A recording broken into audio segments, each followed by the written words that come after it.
What's going on, everybody? Welcome back to another fantastic, hell-blazing episode of Codex's Comic Character of the Week. I am your host, as always, Jamie, and with me, as always, we have the slab guy slash fairy himself, Sal. Hey guys, how you doing? You can find me at Sal's Comic Corner on YouTube and the Slab Guy 77 on Instagram. We also have the artist formerly known as Dan Kelly.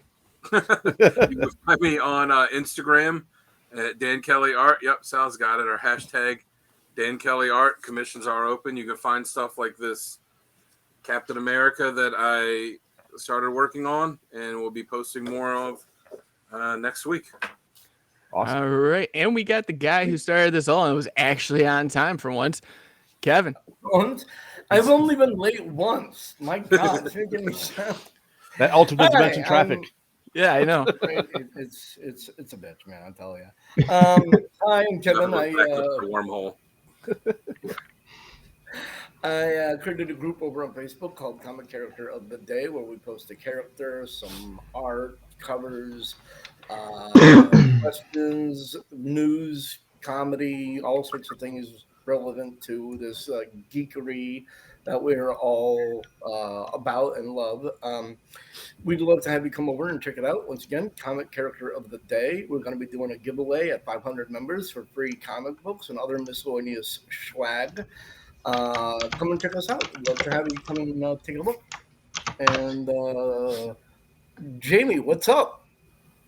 What is up is that everybody here needs to go check out the codexstation.com for your one-stop shop. Everything Codex, get some merch, check out the team, see what's going on, latest news, latest videos we've done. We do have a new one-shot up for you guys. It's a good one. Go check that out. Sonny brought it to us this past week. Yeah, every like, share, subscribe, guys, helps out tremendously. Helps build the show. Everything that we do is all thanks to you.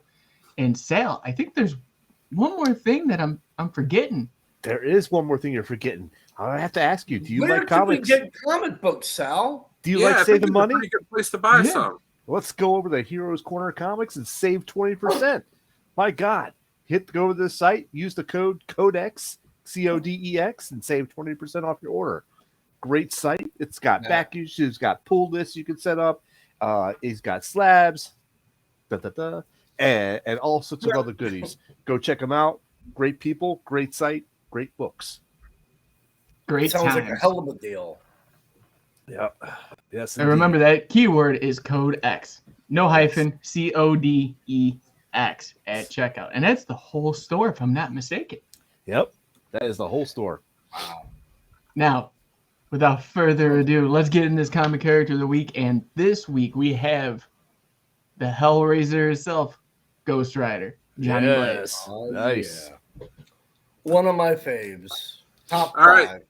So Johnny Blaze, his first appearance was in Marvel Spotlight number 8 from August 1972. He was created by Gary Friedrich, Roy Thomas, Mike Plug, and Stan Lee came up with the name Johnny Blaze. His origin is he is a stunt motorcyclist that made a deal with Mephisto, who is essentially the Marvel version of the devil, to save his mentor, Crash Simpson, from the cancer that he had. Mephisto, being the devil that he is, cured the cancer, but then Crash immediately died in a motorcycle crash. Mephisto went to collect Johnny Blaze's soul.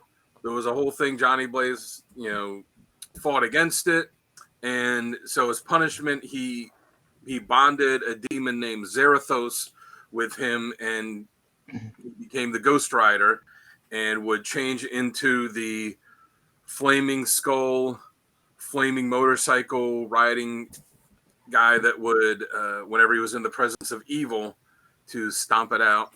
As far as his powers, at first he would just ride Blaze's motorcycle, and then he got the ability where he could create his own motorcycle out of hellfire. He rides incredibly fast, can ride up the side of buildings, over water, project hellfire, has super strength.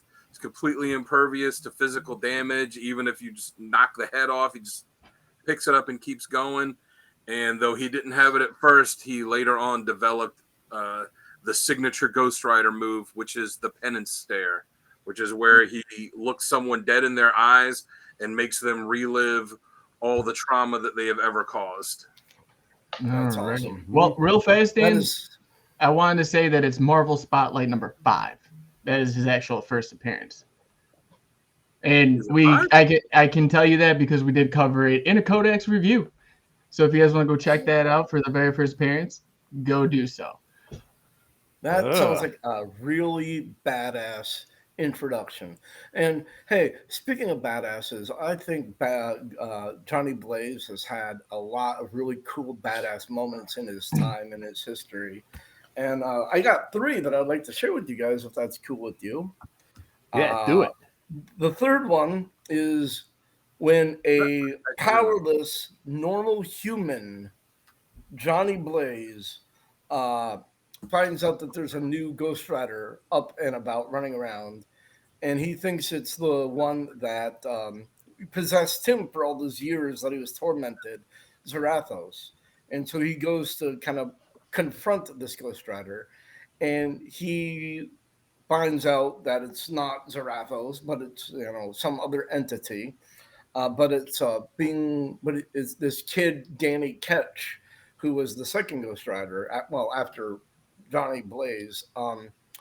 And so Johnny Blaze, as a normal human, goes up against this super-powered, supernatural entity Ghost Rider and surprisingly holds his own against them. It was really a neat moment between the old and the new. The transition between the passing of the torch was great with that one.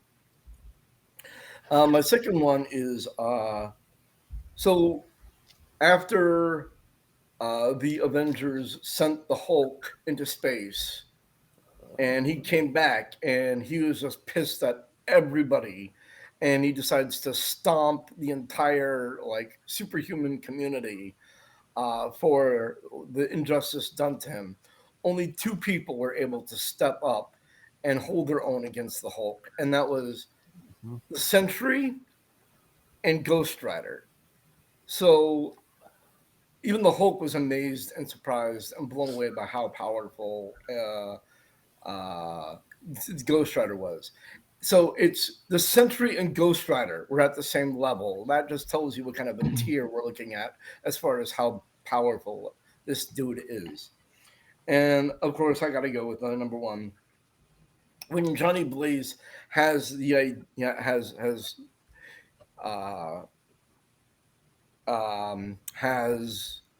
of trying to actually be proactive for once, and he tricks Mephisto into sending him to hell, and he ends up becoming the king of hell.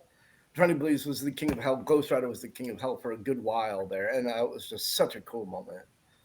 That's just my opinion, my 3. What do you guys think? Sal, what's your opinion on this one? I like it. I like it. There's some good choices on that. Thank you. Good choices. Would you like to... Yes. I'd love to hear your 3. Of course. Okay, so you'll forgive me, but I think I got one of these confused with Johnny Ketch, but we'll figure that out later.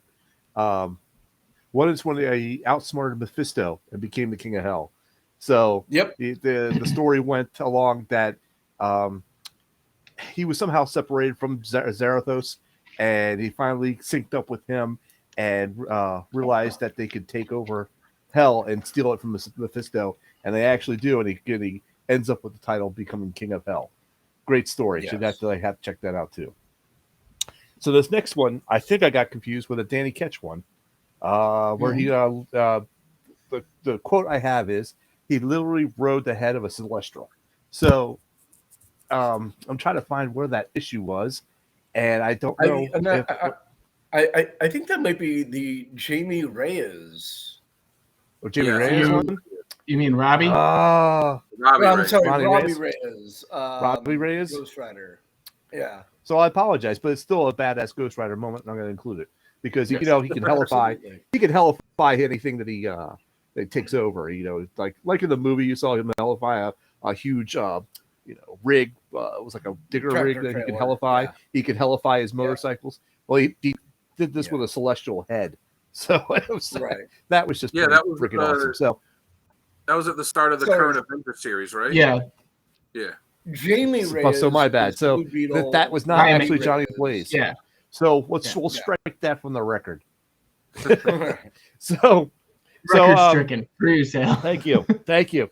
So I also have where he fights Scar, and Hulk realizes the only way to defeat Ghost Rider was by placing an obedience disc on him.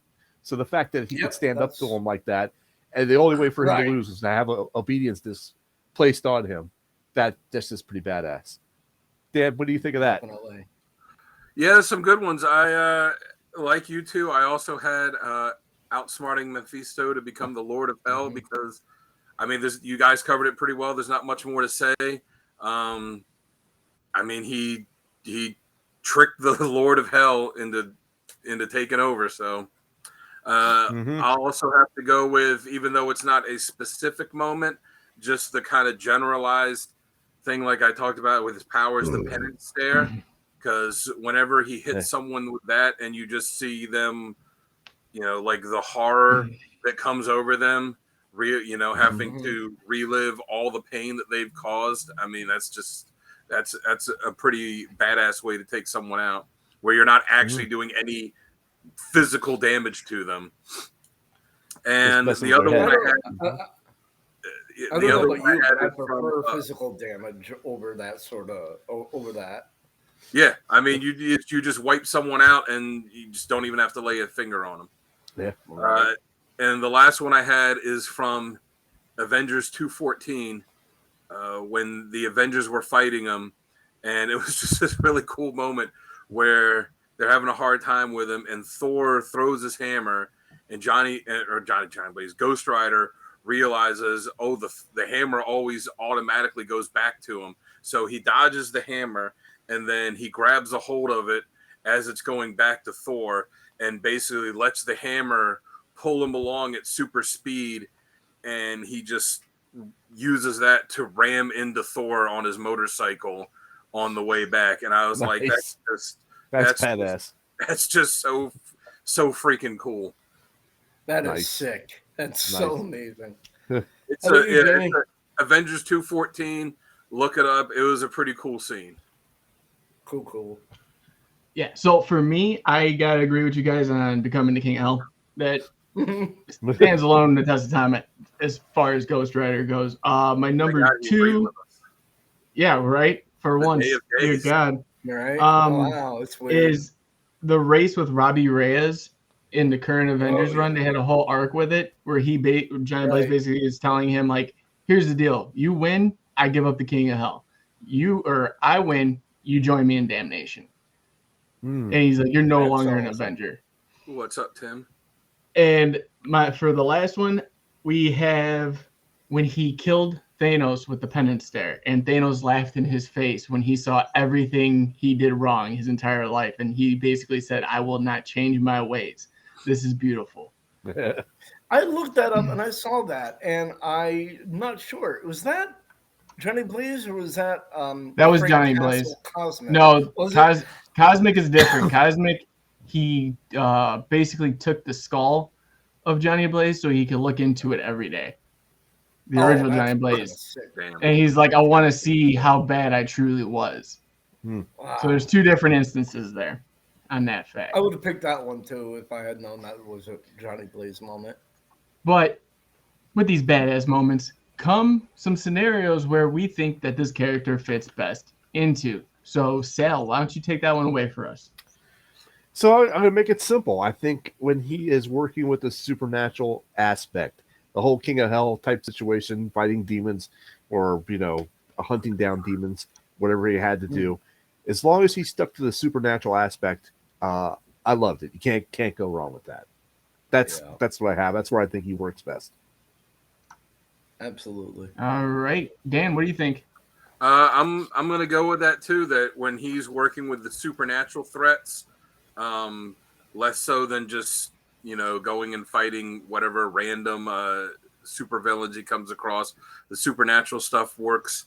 And I also like that whenever he's in a group and he's kind of the odd man out, like what was it, the Champions? Was that the team he was in? Yeah, Mhm. the champions. I mean, Yep. which was, it's just such a bizarre lineup of characters.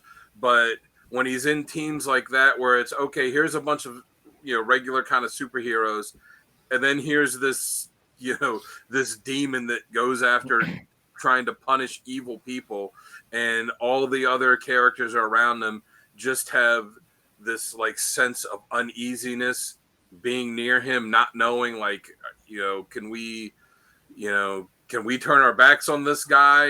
Can we trust him?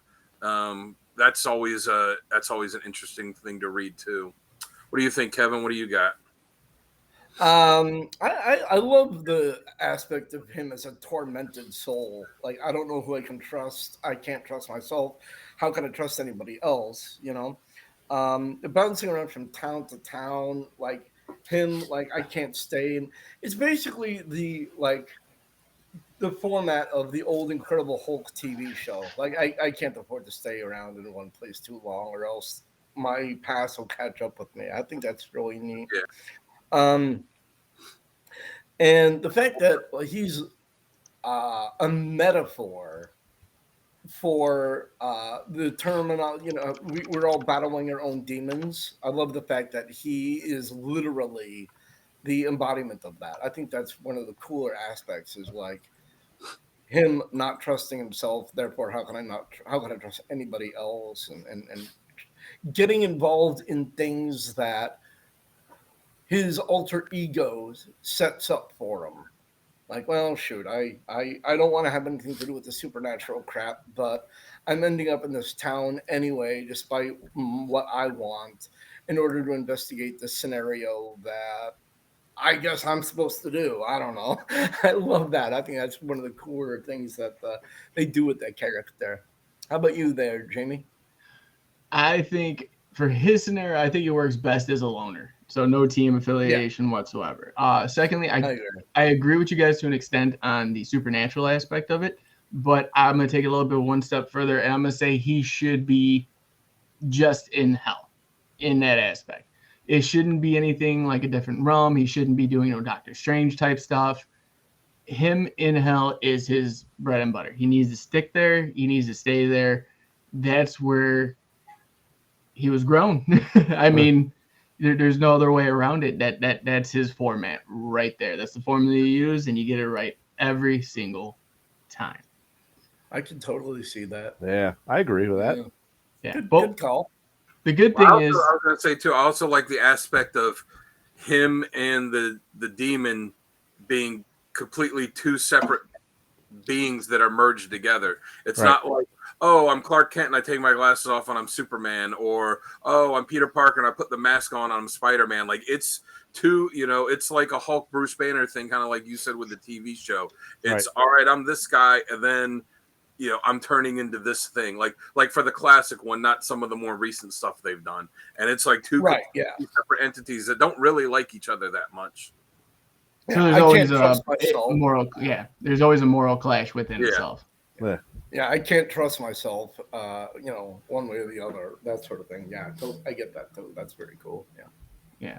But hey, like we were saying, they fit great in different situations for as far as Johnny Blaze goes. But there's also times where the character does suck. So, Kevin, want to start us off with where you think the criticisms lie with him? Right. I think that Ghost Rider is such a cool character. He has the spikes, he has the chains, he has the leather, he has the motorcycle, he has the skull, the fire. And that is such like an iconic look. It's such like a badass, like metal feel for the character. And I think what they do a lot is like, oh, this character writes itself, really. You know what I mean? It's just the embodiment of cool. We're gonna just kind of run with that and not develop or delve too deeply into the more minutia of the character. I think they don't delve enough into I think it's way too easy for people to write him one-dimensionally as like, oh, he's cool. I don't have to do anything more than that for the character. And they write him like, oh, I'm metal, I'm badass. Okay, to go as use an example for from the second Nicolas Cage movie. Sorry, I'm gonna have to go there. But they show like the little kid looking up at him, idolizing him, and they show like Johnny Blaze Ghost Rider like urinating fire off the top of a tractor trailer or whatever, looking back like, yeah. I'm like, stop it. That's the dumbest thing I've ever. I think that they rely too much on his inherent coolness for that character, and there's a lot more to him than that, and I think that it does the character disservice. Disjustice is not really the term, but you know what I mean. Disservice when writing him with just that aspect. I mean, it's there, but go deeper, man. Come on, you can do better than that. Yeah. Right. So. All right, Sal, what do you think? I'm going to kind of agree with Kevin on a lot of points on that. I want to bring in another aspect on how the writers write him or the use of his powers. So, there we go. What's that? I said good. There we go. There we go. So, from what I've read in the early Ghost Rider, his powers were supposed to affect evil people. Like he couldn't use it on a good person, like a pure person or a whole, so maybe they're a little bit bad or whatever like that, and it wouldn't hurt them as much because they're not a pure evil type of person. So in one comic strip I was reading where it was him and Spider-Man, and they were clashing, of course, because Spider-Man's the do-gooder and he has to save everybody type situation. Ghost Rider was like kind of fending him off to get, because his prize is being taken, and he blasts Spider-Man with his Hellfire. So Spider-Man's over there in the corner going, it's not real, but it's like, it feels cold, like it's burning me cold. I can't stand this, but it's not real, that type of thing. So I always felt like his powers were described by the writer in different ways. And I needed that to be more consistent or more fleshed out, and I don't feel like that ever happened. And I think that hurt the character a lot from being more of a primetime player, because a lot of people's power sets are consistent and they're across the board the same, no matter which writer takes over. Yeah. So, and that's how they get their traction. That's how they get their audience by, oh, this person does this all the time, that type of thing. And they know to expect that. Well, this Ghost Rider didn't do that, I think. So that's why he was always a B character in my book. Even though he's a cool ass character, he was still a B character in my book. So how about you, Ben? What do you got? What's that? Was that the one? Hold on, I'm sorry to interrupt. Was that the one where they're going up against the orb? It was in the 70s. The one I was talking about with Spider-Man. Yeah. The dude with the giant eyeball head. Yeah, I think that was it. Got a Marvel Legends figure too. Yeah. Yeah, I remember that. That issue. I think that's the one. I do. I honestly don't remember it, but I think that's the one. Yeah. Yeah. I think so. I remember that one. Right. Yeah. Sorry, go ahead, Dan. Yep. I mean, yeah, the powers thing, it's not consistent. That's definitely a big thing too. For me, it's not anything that's so much a criticism of Johnny Blaze, but it's kind of all the Ghost Riders. As first they had a character, the original one was this like Western character that had nothing to do with the Spirits of Vengeance. So, which they changed his name when they introduced Johnny Blaze. I was like, all right, he was the Ghost Rider. He was Ghost Rider for a long time. Then they wrote him out, and then there wasn't a Ghost Rider at all for a long time until the 90s. And it's like, all right, it's Danny Ketch. He's Ghost Rider now, and we're gonna bring Johnny Blaze back, but he's not Ghost Rider. He's just a guy. Okay, that's fine. But then it's, oh, well, now Johnny Blaze is gonna be Ghost Rider again too. And then like now this girl's gonna be a Ghost Rider, and now Robbie Reyes is gonna be a Ghost Rider, and we're gonna have all of them at the same time. Like I think it's one of those things that with some characters, a character like the Flash, it doesn't hurt the character to have multiple iterations of the same. Like you can have Barry Allen running around and Wally West running around and Jay Garrick running around, and it's fine. It doesn't take anything away from him. But I think a character like Ghost Rider, it kind of takes away from it to have 2, 3, 4 of them around at the same time, and especially like when they're interacting with each other and doing all this stuff with each other, like Jamie said, where he works best as a lone character. I would take that to be there only needs to be one Ghost Rider at a time, and a vengeance. Yeah. Oh, never mind. That character was a little over the top silly. My bad. But yeah, just having too many of them running around at the same time it just dilutes them too much. It dilutes the concept too much. Yeah. How about you, Jamie?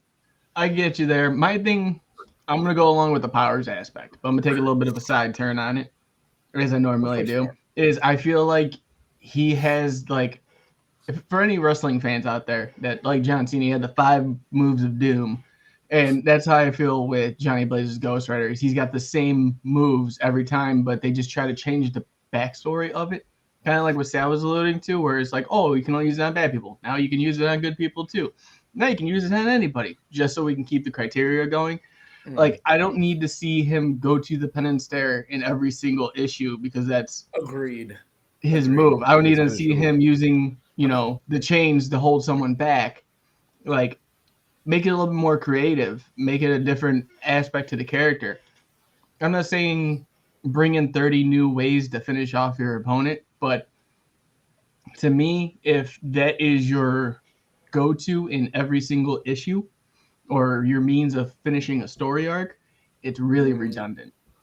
Yeah. You know what's about to come. Oh, well, he used chains because we're getting the penance stare next, and then it's going to be over. Like, give him that means of like, I should just stab this guy in the face and end this. Like, there's been times where characters have had to do that, even if they have these mystical powers. So with him, it's at least like, I feel like that's the part that sucks, is because what moves he's doing to lead up to the end. Right. Where like if you have like a Spider-Man, for instance, you don't know exactly what's going to happen and how he's going to defeat the character. Or the villain.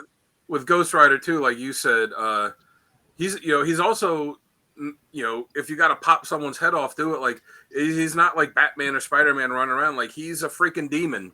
So he's not going to have any compunctions about, I go after evil people and this guy's evil. So I'm going to rip his arms and legs off. And, I will say for the power too, that they seem to, as badass as the penance stare is, they do seem to kind of water it down. Like, you read a lot of stories and it's, this character and that character and that character, he does it to him. And they're like, I'm not bothered by what I did. I don't have any regrets. It doesn't affect me. Like, I get that it's going to be there'll be the rare character like Thanos or the Punisher. That's like, I don't, this doesn't affect me because I don't have any regrets, but it's too many of them that it just doesn't have an effect on.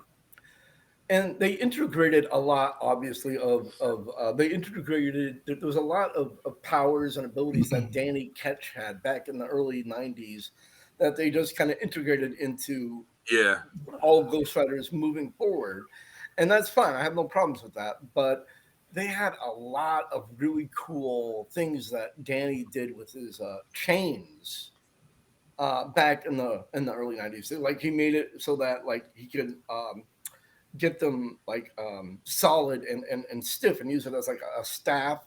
He channeled his hellfire through the chains. He was able to break the chains into individual links and use them as like hellfire shurikens. Like, there was a lot of really cool things with the chains, and they don't do anything with it. It's just a decoration on Johnny at this point with the chains, and there's a lot of potential for that they're not utilizing or touching upon, I think.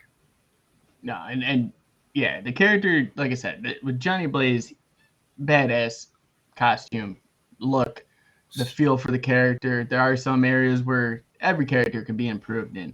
So with that, I do want to get into some covers, but first there is something that we wanted to bring up, Sal, that there's a place we can go where we can get covers for Discounted prices? Oh my God, yes. We got to go to Heroes Corners Comics and use the code codex at CODEX and save 20% off the site. Heroes Corner Comics has Comics. Ghost Rider comics too? They do. They have everything. Amazing. You can set up even pull lists with him. He's got a lot of slabs for sale and it's a lot of good books. You have to check him out. Amazing. So definitely go check out Heroes Corner Stories Comics. and covers we're about to tell you about. What's that? Say it one more time, Dan. I said, go buy, these covers we're getting ready to show you, and these story arcs we're getting ready to hit you with. This would be a perfect place to go buy them. Yep, absolutely. So, let's get into some covers, boys. And today we're going to start with Dan. All right. Oh, I'm up first. All right. Well, I have got. Oh yeah, nice. I have got Ghost Rider number 16. I mean, it's Ghost Rider underwater fighting a shark. He's underwater, but his skull is still on fire. It's just, it's just an absolutely ridiculous cover. And if you read the issue, he's only in the water fighting the shark for about one page. Like, it's like 20 pages leading up to this. Clearly, they're like, hey, Jaws is a popular movie. Let's have Ghost Rider fight Jaws. Yeah. But it's such a bonkers cover. Is that his motorcycle in the background on that? I can't. Oh yeah, it is. Yeah, it is. Like I said, it's ridiculous. The middle one I got is Ghost Rider 68.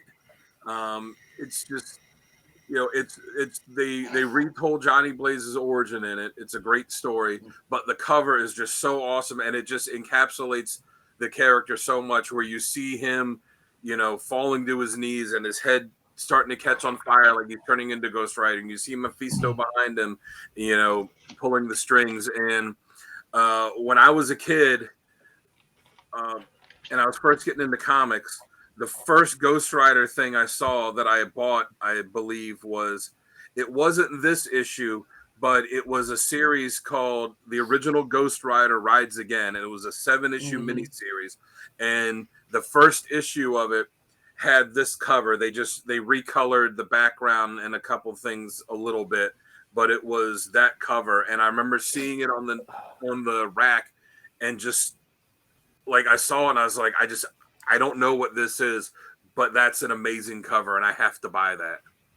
Right. Awesome. And then the last one is just pure 90s Spirits of Vengeance number 1, when they had Danny catch as Ghost Rider and Johnny Blaze came back and was drawn back into fighting all the mystical occult stuff along with him, but he wasn't Ghost Rider anymore.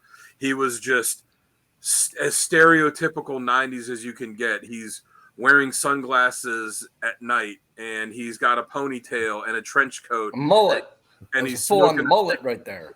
And he's smoking a cigarette, and he's got a sawed-off shotgun that shoots hellfire. And I mean, it's just like 90s cliche after 90s cliche. But even with all of that, it combines to just look badass. Serious. All right. Next up, we have Sal. All right, here we go. Of course, I got Ghost Rider number 1 with the him on the motorcycle that's kind of bursting through. Looks like a police chain. That's just a badass cover for me. I just love that. Now, the middle cover here, I'm going to have to apologize. This is actually a catch story, but Johnny Blaze is actually in it. So technically it's allowed. But the cover itself is awesome because it's a glow-in-the-dark cover, and I love the glow-in-the-dark covers. And all the fire, hellfire glows in the dark. It's just pretty freaking awesome. So you can't go wrong with that.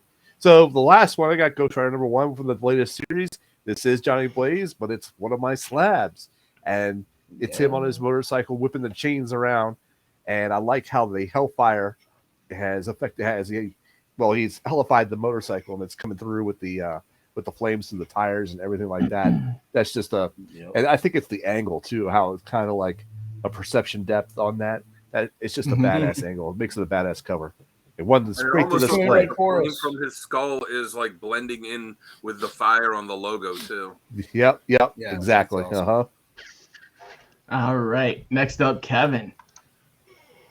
All right. Hey, look at that. Number 16. Ghost Rider. I have a basic understanding of physics. I'm not sure how fire.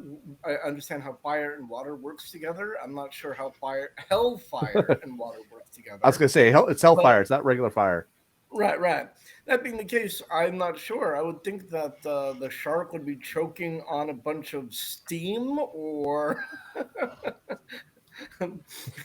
But as Dan was saying, it's just such a ridiculous cover. Like, wait, I have to read this because it's like, what were they? Why? What did they? I'm just so confusing. It's just such a ridiculous. The issue does not live up to the cover, though. Yeah. No, right, totally. But the cover itself, this is the top cover is not the top stories, but the cover is amazing. The middle one is Ghost Rider Vengeance Forever. It was the 50th anniversary of Ghost Rider. It's a special issue. It doesn't really connect to the current run, but it's basically an homage to all of the Ghost Riders in the story. But the cover, the details on the cover on Ghost Rider's back and the skull and the fire, just the specific art in that is just so you can stare at that for hours and just look at all the different little subtle details. It's just a beautiful cover. And Ghost Rider #1 of the current run, this is a special variant cover. And it's harkening back to the 80s. I don't even remember what year. I think it's 1986, something around there. 86. That's right. And all of the during that time frame, they had each title had a special issue with all of their most popular characters featured on the sides and the bottom of the cover. And Ghost Rider did not have one of those back at that time. It wasn't. It was in between popularity for Ghost Rider, but the fact that they acknowledged that for the current run and came up with a special edition cover, I just thought that was one of the coolest things. Check out the popped color on that too. Right. That is so 70s, 80s. Funny story. Johnny Blaze actually borrowed Nightwing's collar for that. He still needs it back. Yeah, he still needs it back. What do you got, Jamie, to show us? All right, I've got Ghost Rider #5, where he's taking on the Punisher. That's cool. I thought I anytime they have the Punisher on the cover, for some reason, it's always a cool cover to me because Punisher's getting beat up one way or another. Yeah. Next up, we got Ghost Rider 21. And to me, this is the most simplistic cover you could do because there's a lot of white space in it. But to me, just it looks like just the death of Ghost Rider. It personifies what I think it should look like, him just stuck there. Like, just this is it at the end. The fire is going out on his head. It's extinguishing. And the spear through the eye and the jaw as well. Yeah. Right. And lastly, from Midnight Suns, we have issue 53, I believe it is. And I don't know, this one just keeps catching my eye every time I see it. And I don't know, this is like how I see Ghost Rider, like in every sense, just with the chains, chilling, ready to go. Mm-hmm. Yeah. Absolutely. Yep. So Hey, those are my top three. Let me make a little interject a little point there, considering that he's just a skeleton with clothes draped on him. True. Well, let me interject a point here. None of those are by Bagley. None of those are Bagley. None of those are Bagley. Tim. Yeah, unfortunately, and I know Tim's watching right now, so I know that for a fact. Sure those are Bagley? Yep. Is that Bagley? You know, after the story Dropping he told stuff the other night about his grease fire, he should be You know, he was trying to create his own Ghost Rider cover. Yes. Yeah. But We guys, love you, Tim. with that being said, we do love the covers, but we also love the writing and the art inside of them. So we're going to bring you some of our recommended reading. Again, all of this is opinionated, subjective. We just want to give everyone out there a chance to pick up at a point and enjoy the character as much as we do. So with that being said, we're going to start off with Sale. All right. There we go. Love that card, though, by the way. That's just awesome. Mm-hmm. That's just awesome. So, all right. First one up I got is Damnation Johnny Blaze. This is the one where he actually partners with Zarathos and takes over Hell and becomes King of Hell, I believe. That's a great series. Have to read it. Another one that I liked was Hellbent and Heavenbound. This actually includes a fight at Heaven, where forces of evil are trying to take over Heaven as well. But then, of course, the get you started on the whole thing, Ghost Rider: The Curse of Johnny Blaze, Volume 1, number 68. This is like the origin story and background and everything you want to know to start off reading about Ghost Rider. Hell yeah. All right. Next up, we're going to have Kevin. All right. The current Ghost Rider run that started this year is one of the best that I've read in years. It's the one where Johnny is, I'm not going to ruin a whole lot, but he wakes up in a town not knowing his, forgive my language, his ass from his elbow. And he's being played by all sides as a pawn, which I think is a great way to write Johnny Blaze. It's one of the best runs that I've read in years for the character. Rise of the Midnight Suns is the bottom one I have there. It has Johnny as part of like an ensemble cast. He's not like front and center, but he's one of the key components of that entire run, and it's one of the best Ghost Rider stories I've ever read. It's tremendous. But if you need to know who and what Johnny Blaze is all about, Dan mentioned it earlier. The original Ghost Rider Rides Again is the definitive Ghost Rider story. It takes stories from his entire run. I think it came out in the early 90s. It's a 7-issue limited series, but it had key points of the entire Johnny Blaze story. It starts off with him telling how he got to where he is, and then the story kept going and kept pushing the envelope forward with key points of his history and who he is and what he's all about. And it ends with the last story of how the entire run ended. So it's like a time capsule of who the character was up until that point. And it tells a great story. It's kind of the perfect run of Johnny Blaze up until that point. So that's just my recommended list right there. All right. And Dan? All right. Well, I am starting mine off. The Curse of Johnny Blaze from Ghost Rider, Volume 1, number 68. Sal had it. It was in my covers too. It's just, if you want one issue to completely introduce you to the concept of Ghost Rider and Johnny Blaze, that's the issue. It retells his origin. It starts off with him kind of going into a confessional in a church, and he is he's telling his origin to this priest as he's giving his confession, but everything is not exactly what it seems.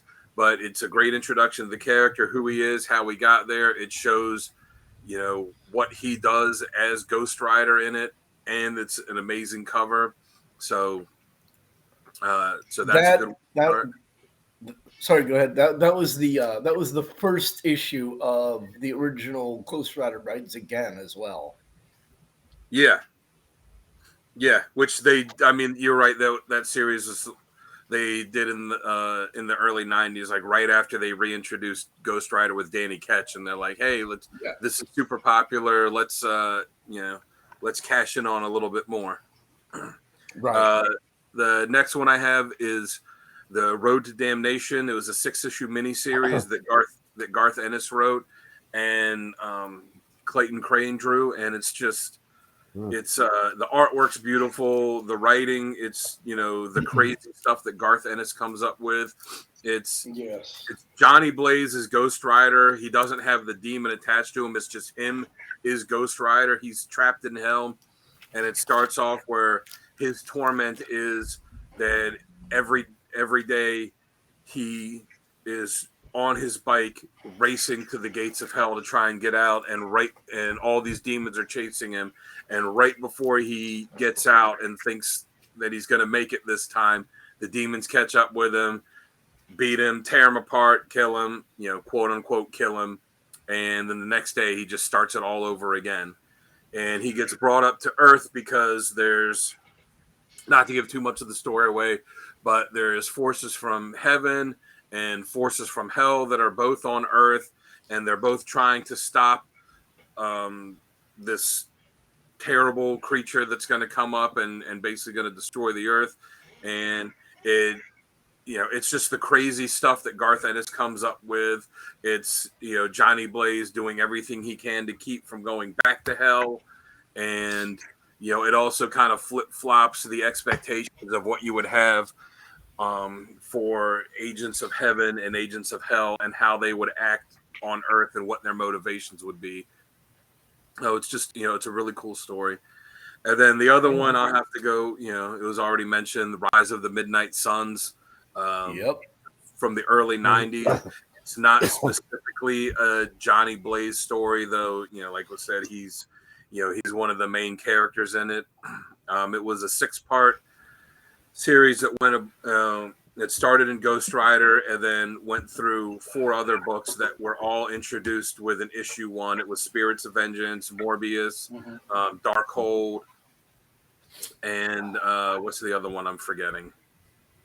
It was Night Stalkers. Night Stalkers, yeah. That's the one. Yeah. Yep. And then ended in Ghost Rider, and it was a whole kind of sub-label of Marvel, and it started with this storyline that they had brought Johnny Blaze back in the pages of Ghost Rider before that, but this really brought him to being a much more active character. And even though he wasn't Ghost Rider anymore, he had the sawed-off shotgun that shot Hellfire and, would team up with all these guys.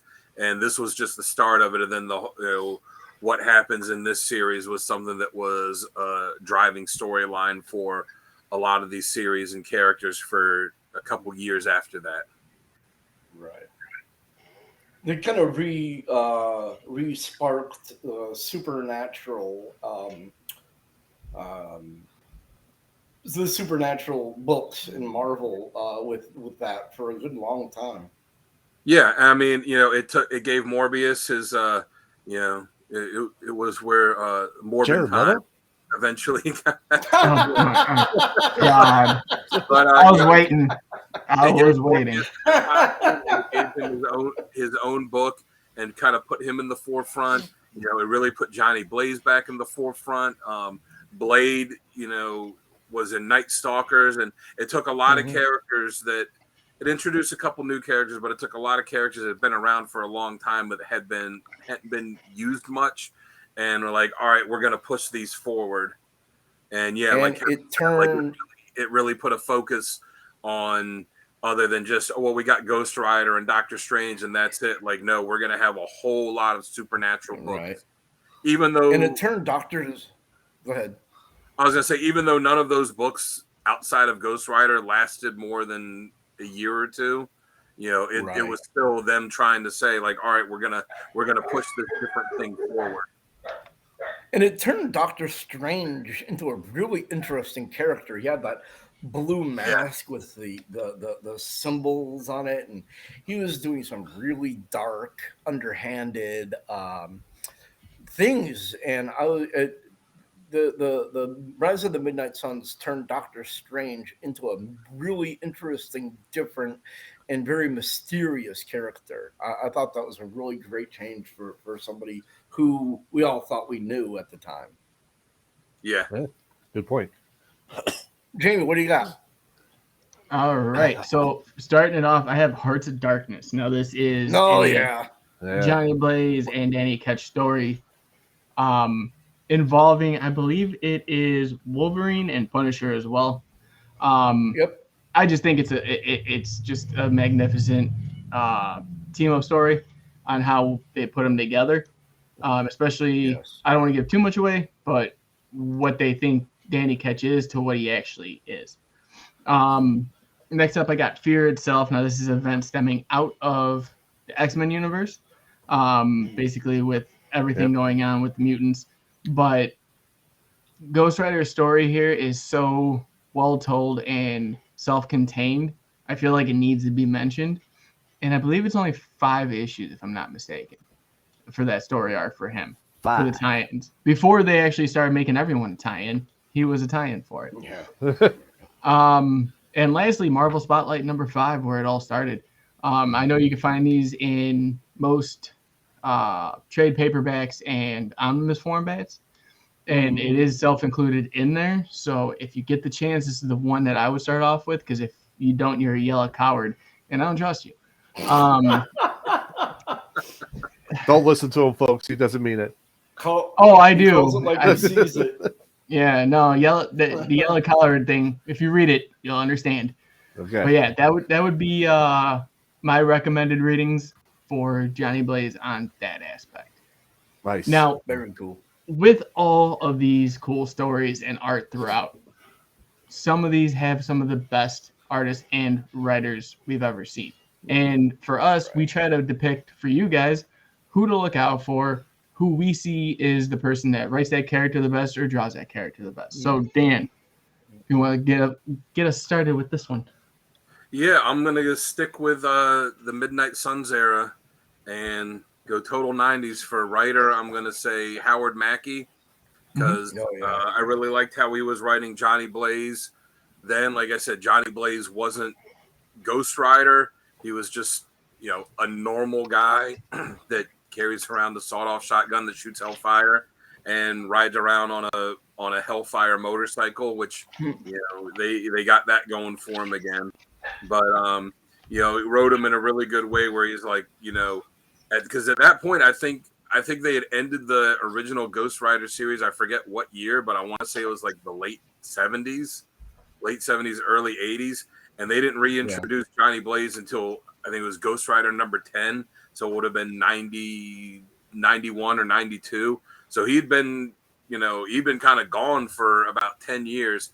And you find out he's, moved on, and he's working with this carnival, and his girl, him and, that stuck by him, they got married and they have kids, and he's a family life, and he got kind of dragged back into this. And even though he makes it clear that he likes his life, he just, he feels the need that he has to, that he still has to do this. And Mackey writes it in a way where it comes across as believable as something like this could come across as.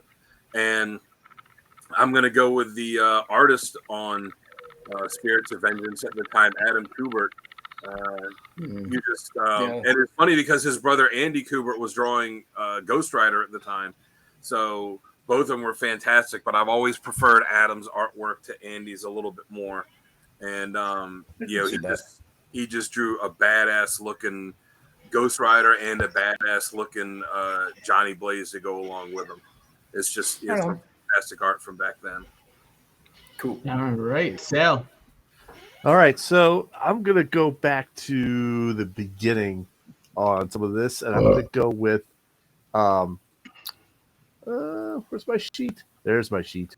I'm going to go with Mike Plug for artist and Gary Frederick for writer. And a reason why I like these two, they're the beginning. They're the ones that created it. Mike Plug, I guess is how it's pronounced. he started off Marvel Spotlight #5 with it, but he also helped with Werewolf by Night. He did a lot of horror comics and a lot of Western comics. So and that's how he broke into Marvel with those. So he started off and actually he drew the next 3 adventures with him as well. But for Gary, was that gosh. My computer's all messed up. For Gary, he did the Western Ghost Rider, which is now called the Phantom Rider. But if he also did a lot of Western ones as well. And if you click through some of the scenes of the Western books he did, you can actually see aspects of Ghost Rider's original costume in each one of those Western characters. It's really pretty cool to see all that and how that kind of transitioned into the Ghost Rider that we know now. But so those are my 2, Mike Plug and Gary Frederick. And they did have Johnny Blaze and the Western Ghost Rider team up at one point. They did. Did. When he was called Knight Rider. Yeah. All right, Kevin. Yeah, that's what For Rider, I have the original, the man, Roy Thomas. He wrote Ghost Rider for the longest time during the 70s and the early part of the 80s. He was the one that kind of made the character who he is and what we know all about Johnny Blaze and Ghost Rider to be. You know, he introduced Zarathos. He was the one that painted the picture of what this character is. But not literally. The one who actually did do the picture for who the character is, for me, is the current run is one of the artists is Corey Smith. And I love the story of the current run of Ghost Rider, but the art is absolutely gorgeous. The specifics, that the subtleties that they do in the background, it's become a true horror comic, which is great. A lot of times, once again, with Ghost Rider, they tried to make it more like he's a supernatural superhero. Nah. Horror. And the current run of Ghost Rider is horror, and a lot of that is due to the artwork of Corey Smith. It's dark, it's twisted. He doesn't know. They have each panel doesn't do it like exactly like one after the other, but there's a lot of like, here's what everyone sees in the background. This is what everybody is looking at. Here's what Ghost Rider is looking at. Here's what he sees underneath the surface of what everybody else sees. And you can see all the dark, twisted versions of the surface level of things. And it's beautiful, and it's dark, and it's twisted, and it's gorgeous. I love it. It's beautiful. How about you there, Jamie? Okay, so for Rider, he's been on so many books for Ghost Rider, from series to series, even penning back to back. I'm going with Garth Ennis in this aspect. Yep. You can't go wrong with any of his work, but I think the Ghost Rider work he does has stood the test of time and continues to do so. Now, my artist, I'm going to go with Clayton Crane. And I think that everything he does pops. Like, no matter what he touches, but when you look at something like a Ghost Rider where it's fire, hell, brimstone, madness going on, it's perfect. Chaos. Okay. Yes.